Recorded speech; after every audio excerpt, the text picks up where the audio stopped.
You know this already. Stress affects every part of your life, every part. And we need ways to manage that stress. That's what we're going to talk about today.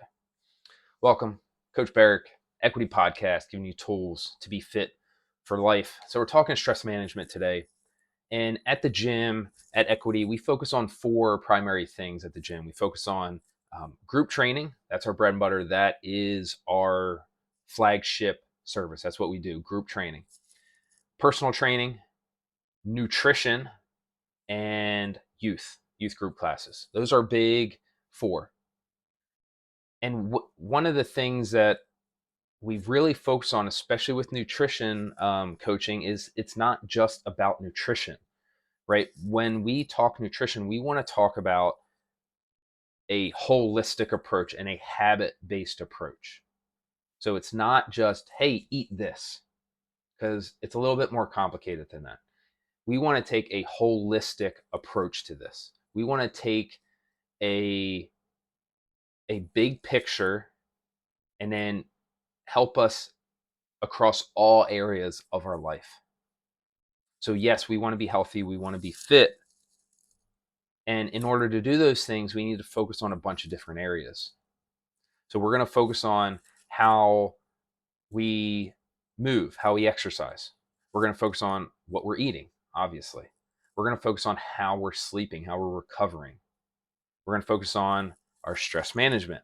We're going to look into our lifestyle. We're going to look into our support system. These are all the things that we look at when we're working with somebody with nutrition, or if we're doing a nutrition challenge, April 29th, by the way. Those are all the things. And the system that we use for nutrition also leads very well to the 5 factors of health that we talk about a lot. Very similar. It's kind of just restructured in a little bit different way. So we talk about how we eat, we talk about how we sleep, how we train, how we connect, and then how we think. And it's very, very related. And they're kind of like sort of the same thing, just kind of like I said, repackaged in a little different light. So this is why we're spending a little bit more time talking about the stress management. And what I'm going to do is I'm going to talk about 4 different ways to help manage your stress. And it's not just going to be like, oh, do this and do that. I'm going to talk about what I actually do. And that's not to say it might not help you. That my particular things that I do that help me may not be good for you. However, all because I squat different than you might, we can still learn something from each other by how we squat differently and how our bodies are a little bit different. So if we need to manage stress a little bit different way, we still might be able to learn from, hey, this is what Berek's doing. How can I take that and make it work for me? And that's the goal. It's don't just copy and paste this. That's not how it works. Take bits and pieces and make it work for you, because everybody's going to be a little bit different. So thing number 1 is actually stillness. And this and that's kind of me cheating. It's just because I just finished a book called Stillness is Key by Ryan Holiday, and I really, really loved it. It's a really great book. And what we mean by stillness is just, there's a couple different things. One is just finding time to be alone with your thoughts. And we can do that in a lot of different ways. We can do that in meditation, right? Just sitting in a chair or sitting on the floor for a minute or 2 minutes, but just being with yourself. You don't need to count or do anything. Just be in your own head. Just be in your own head.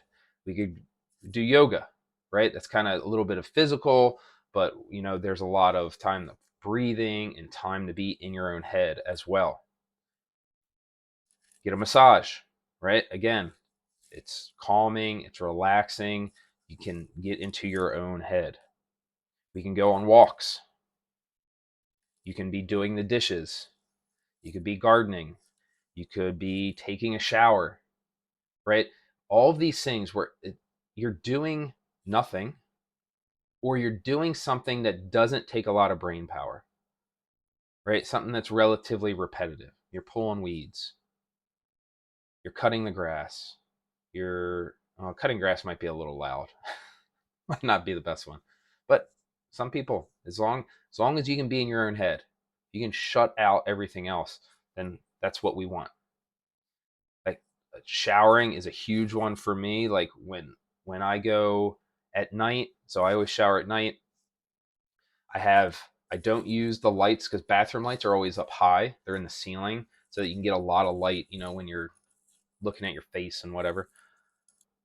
I have a night light in my bathroom that's low light and it's like orange color so that you kind of get that dusk feeling.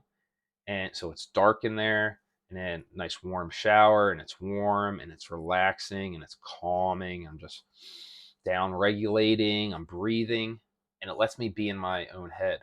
And then when I get out of there, I have like four ideas or four thoughts, and I have a. We'll get to this later. I have some paper by my bed, and I'm writing down stuff. So find places to be still, to be in your own head. Walking's a great one. I love walking. Trying to do that as much as I can. Like we have people that go for the walks on Saturdays. Every Saturday after a group class. The other one is breathing. Making sure that and we talked about this a couple weeks ago, is that longer breath, right? Short in, longer out, right? Box breathing is another one. Like bringing that into areas of our life, right? Driving is a great one as well, as long as, don't get too spacey. Don't get too spacey. Focus on some breathing. I focus on breathing when I'm doing the dishes, or like when I'm in the shower, when I'm driving. Just times for me to calm down, to be still, to be present. So find some time to be in your own head. The next one is kind of a two-parter. One, it's kind of like how you talk to yourself, right? So positive self-talk, and then also just being present. So kind of two things. Let's talk about being present. Have a singular focus when you're doing something, right? When you're trying to do all these different things, you're probably going to start feeling overwhelmed, and you're probably not doing them very well either. So one of the things I really try and do is when I'm playing with Elle, I'm playing with Elle, my daughter, right? I'm not on my phone. I'm not doing something else. I'm just trying to be with her. If I'm watching a TV show with Krista, I try not to be on my phone as well. I try and put it somewhere else. Just watch the show and talk to her and be there with them. If I'm going for a walk, I don't take my phone with me. Or if I have like a pack, I put it in my pack if, just in case Krista calls or something. Be present in what you're doing. Instead of trying to do three things half-assed, try and, instead of instead of half-assing two things, whole-ass one thing. Now that's a explicit. Now I have to make this market explicit on this stuff. All right. So be present. Do the things. When you're at dinner, be at dinner. When you're doing that thing, do that thing. The other one is positive self-talk. The way you talk to yourself matters. And we've talked about this before in the past as well. The way you talk to yourself matters. If you tell yourself you're going to have a stressful day, you're probably going to have a stressful day. If that person cutting you off in traffic really bothers you and you get irritated, you're like, oh, what a dick, whatever, like, again, or just be like, oh man, he must be in a rush. You can go. Like, he must have missed me. That's fine. And now, how do I feel after that? It's completely different. How you talk to yourself matters. If you're nervous, what do you feel like? You got butterflies in your stomach. You might be sweaty, a little clammy, right? You're kind of like a little jittery. And how does that feel? Not good, right? You're nervous, you're a little anxious, not good. Now, what does it feel like to be excited? You got butterflies, you're a little clammy, you're kind of jittery. It's all the same exact things physically happening to you. But what's the difference? It's the story that you're telling yourself in your head. You like being excited, you don't like being nervous. Change the story. Perfect example is a workout. I am not a tall human being. Rowing and wall balls are not the best workout for me. If I go into that workout saying, I'm terrible at these, I hate this is going to be so hard, I'm going to be last, how do you think that workout's going to go? Not great. However, if I change that story in my head, if I start talking, hey, this is going to be, this is somewhere I can get better. That's what I want. I want to get better. And this is an opportunity to be better, to push myself a little bit farther than I'm used to going. This is an opportunity to be better. And I've been working hard on these, and I'm going to be better today. Now, how is that workout going to go? A lot better. It's the story that you tell yourself. The way you talk to yourself, the way you coach yourself matters. Be aware of it. Be intentional in that story, and then take action on it.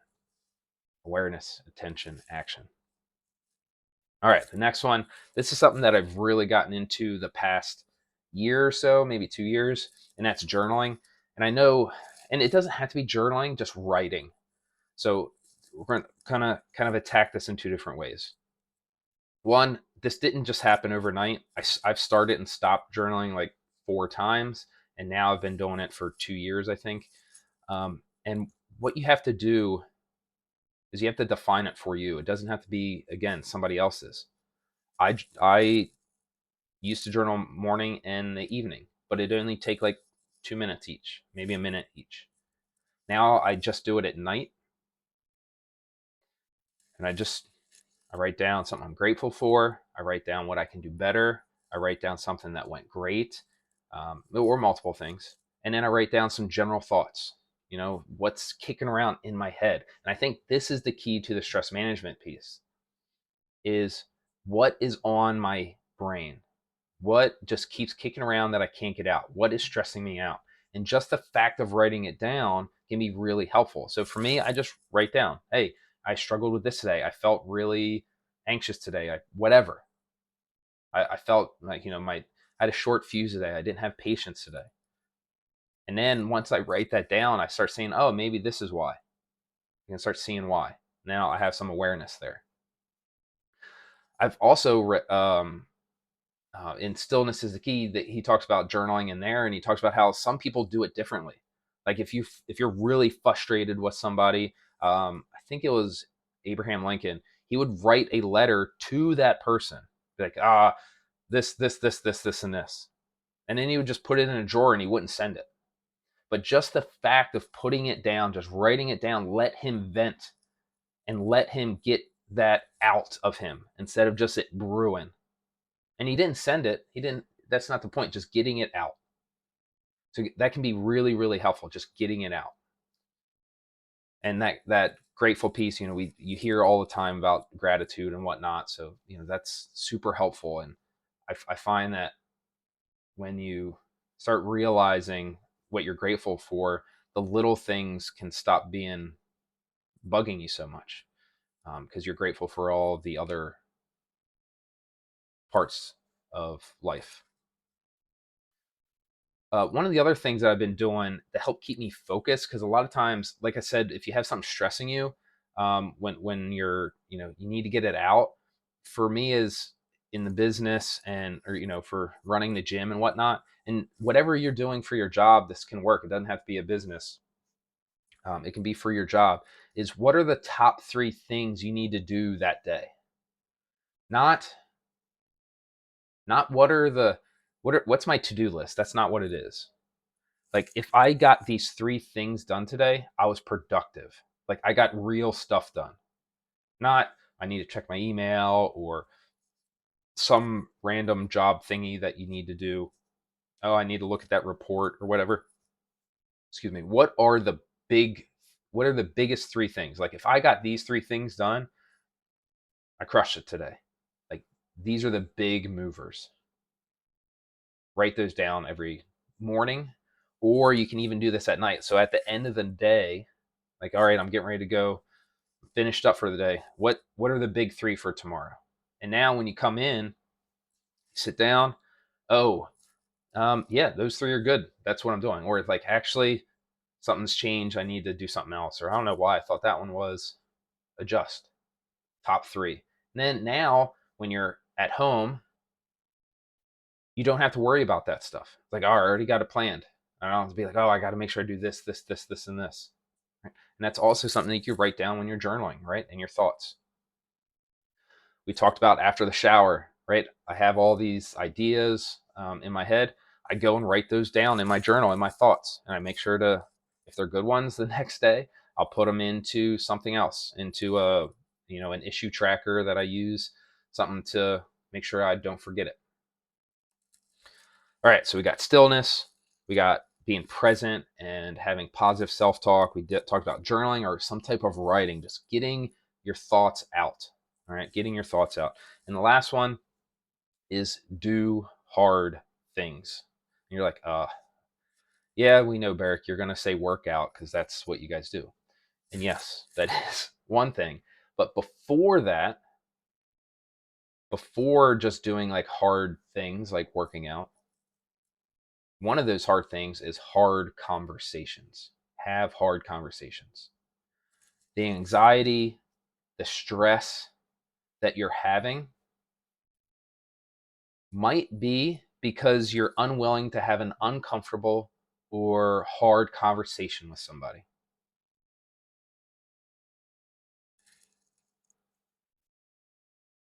Completely made up. Krista keeps loading the dishwasher in the wrong way, and it just drives me bonkers. And every time she does it, I just have to redo it. And instead of just having, hey, Krista, I really like when we do the dishwashers that we do it like this. Now, I really don't care how the dishwasher is loaded at all. That's just the first thing that popped in my head, because I feel like some people, the dishwashers need to be. Some people are like that, where it needs to be exactly the same, uh, exactly who it needs to be loaded the proper way. So have that hard conversation. Might be a little awkward. Hey, when you do this, it really bothers me. Hey, when you do this, it really bothers me. At work, somebody's not doing their job, or they're being real annoying and they're affecting your team, right? You need to have that hard conversation. Yes, it's going to be hard in the spot, but if you can solve that issue, how much better will the team run? Will your project run? Will your job go? Have that hard conversation. Short term pain for long term easy, right? We talked about this last week. Do the hard things now that be easy later, right? Choose your hard. Would you rather have one hard conversation and have an easier time down the road, or would you just deal with hard forever without having that hard conversation? Choose your hard. And then also do a hard workout. Do something hard. Get tired, get sweaty. Again, it's one of those things. Hey, you get out of you can stop thinking about everything. You just be in your own head, work out, do some hard stuff where you don't have to think. Just do some hard work and you'll feel better. You can think hormones, cortisol, and all that stuff, whatever. Just work hard. We don't need the science behind it. I mean, it's good that we have that, but just work hard. Find something that you like doing. Find a group of people to do it with and be good to go. All right, stress management. There's some takeaways. If you have some specific, if you have some questions for me, hey, what does your journal look like, or self-talk, stillness, whatever. Shoot me a question in the comments. Let me know. What do you do? Is there something that I should add it to this list, or what do you find really helps you manage your stress? What's that thing that really helps you? Um,